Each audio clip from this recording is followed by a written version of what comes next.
के बाद एक बार फिर से आप सभी का स्वागत है और चलिए आपको सीधी तस्वीरें दिखाते हैं। वाराणसी को मोदी की 1800 करोड़ की सौगात और इस दौरान क्या कुछ अपने संबोधन में कह रहे हैं, सुनते हैं।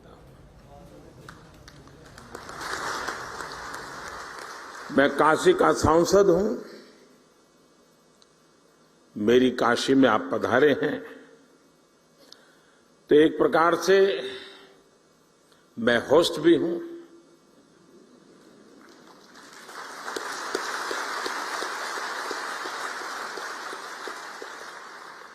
आप इन सब के साथ साथ मेरे भी मेहमान हैं।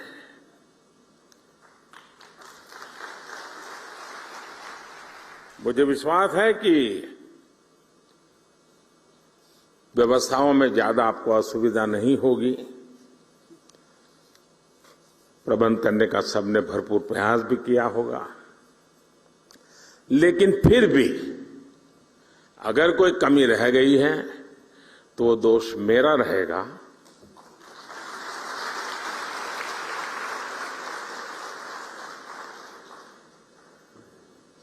और एक होस्ट के नाते कोई भी आपको असुविधा हो जाए तो उसकी क्षमा मैं पहले से मांग लेता हूं। साथियों, मैं अभी एक कार्यक्रम करके आ रहा हूं। यहां मध्याह्न भोजन के लिए एक सेंट्रलाइज्ड किचन का काम था, लेकिन वहां मुझे मेरी काशी की सरकारी स्कूल के 10-12 साल की उम्र के बच्चों के साथ गप्पे गोष्ठी करने का अवसर मिला।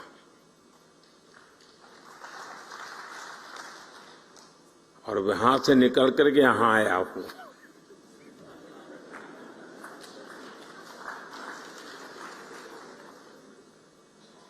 और मैं उनसे सुनकर के आया हूं और आपको सुनाने आया हूं।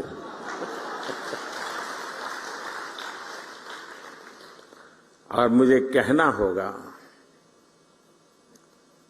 और मैं तो चाहूंगा जब मैं अगली बार आऊंगा तो जिस स्कूल के बच्चों से आज मुझे मिलना हुआ है, मैं उनके जो टीचर्स हैं उनको मिलना चाहूंगा।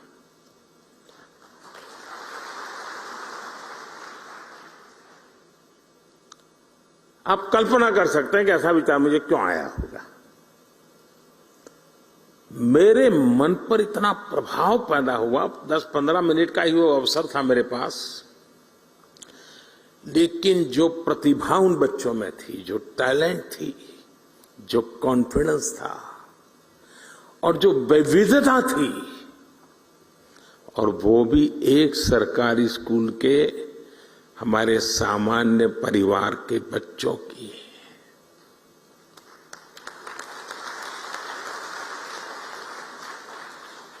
जो टैलेंट वो बच्चे वहां प्रस्तुत कर रहे थे, आपके परिवार में भी अगर आपका पोता नाती अगर ऐसी टैलेंट आपके सामने रखेगा तो जब भी मेहमान घर में आएंगे आप उसको खड़ा कर देंगे, जरा देखो मेहमान आए वो तुम सुनाओ। मेरा कहने का तात्पर्य है कि वर्तमान पीढ़ी का ये सामर्थ्य, उनकी क्षमता,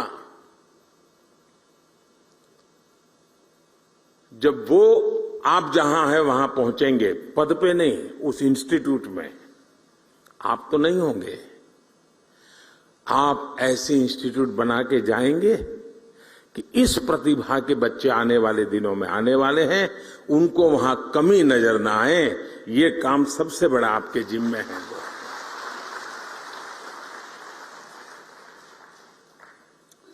और मुझे विश्वास है कि अगले 3 दिनों तक यहां जो चर्चा और विमर्श होगा उससे राष्ट्रीय शिक्षा नीति के क्रियान्वयन को प्रभावी दिशा मिलेगी। साथियों, आप सभी जानते हैं कि राष्ट्रीय शिक्षा नीति का मूल आधार शिक्षा को संकुचित सोच के दायरे से बाहर निकालना और उसे 21वीं सदी के आधुनिक विचारों से जोड़ना है। हमारे देश में मेधा की कभी कोई कमी नहीं रही है। लेकिन दुर्भाग्य से हमारे ऐसी व्यवस्था बनाकर दी गई थी जिसमें पढ़ाई का मतलब केवल और केवल नौकरी ही माना जाने लगा था। शिक्षा में ये विकार गुलामी के कालखंड में अंग्रेजों ने अपनी जरूरतों को पूरा करने के लिए अपने लिए एक सेवक वर्ग तैयार करने के लिए किया था। आजादी के बाद इसमें थोड़ा बहुत बदलाव हुआ भी, लेकिन बहुत सारा बदलाव रह गया। अब अंग्रेजों की बनाई व्यवस्था कभी भी भारत के मूल स्वभाव का हिस्सा नहीं थी और न हो सकती है। अगर हम हमारे देश के पुराने कालखंड की तरफ नजर करें, हमारे यहां शिक्षा में अलग अलग कलाओं की धारणा थी और बनारस तो, मेरी काशी तो इसका जीवंत उदाहरण है। बनारस ज्ञान का केंद्र केवल इसलिए नहीं था क्योंकि यहां अच्छे गुरुकुल और शिक्षण संस्थान थे। बनारस ज्ञान का केंद्र इसलिए था क्योंकि यहां ज्ञान और शिक्षा बहुआयामी मल्टी सेक्टरल थी। शिक्षा में यही विविधता हमारी शिक्षा व्यवस्था का भी प्रेरणा स्रोत होनी चाहिए। हम केवल डिग्री धारक युवा तैयार न करें, बल्कि देश को आगे बढ़ने के लिए जितने भी मानव संसाधनों की जरूरत हो, हमारी शिक्षा व्यवस्था वो देश को उपलब्ध कराए, देश को दे। इस संकल्प का नेतृत्व हमारे शिक्षकों और शिक्षण संस्थानों को करना है।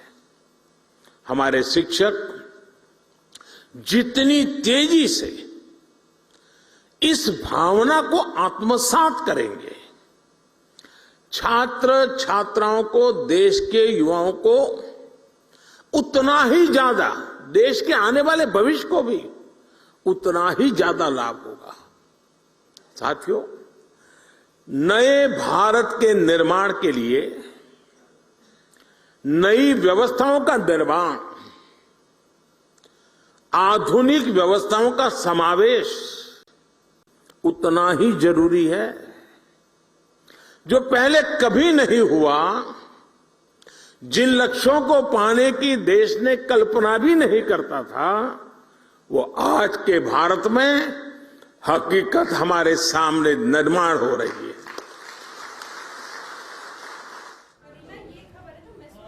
फिलहाल के लिए बुलेटिन में इतना ही। देखते रहिए।